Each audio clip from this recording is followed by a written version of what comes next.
تبارك الذي جعل في السماء بروجا وجعل فيها سراجا وقمرا منيرا وهو الذي جعل الليل والنهار خلفة لمن أراد أن يذكر أو أراد شكورا وعباد الرحمن الذين يمشون على الأرض هونا وإذا خاطبهم الجاهلون قالوا سلاما والذين يبيتون لربهم سجدا وقياما والذين يقولون ربنا اصرف عنا عذاب جهنم إن عذابها كان غراما إنها ساءت مستقرا ومقاما والذين إذا أنفقوا لم يسرفوا ولم يقتروا وكان بين ذلك قواما والذين لا يدعون مع الله إلها آخر ولا يقتلون النفس التي حرم الله إلا بالحق ولا يزنون ومن يفعل ذلك يلقى أثاما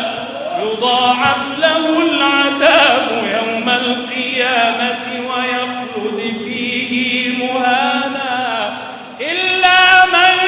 تاب وآمن وعمل عملا صالحا فأولئك يبدل الله سيئاتهم حسنات وكان الله غفورا رحيما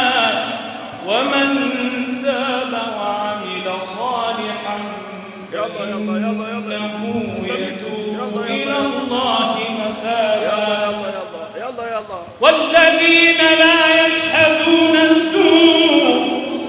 والذين لا يشهدون الزور وإذا مروا باللغو مروا كراما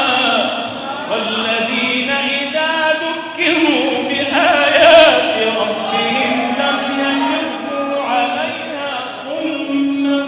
وعميانا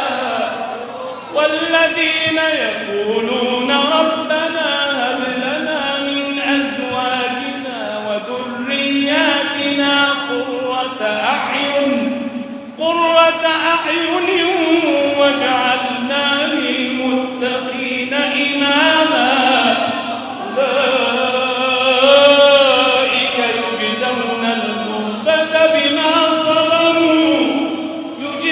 الغرفة بما صبروا ويلقون فيها تحية وسلاما خالدين فيها حسنت مستقرا ومقاما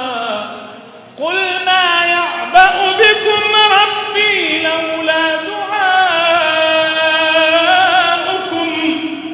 لولا دعاؤكم فقد كذبتم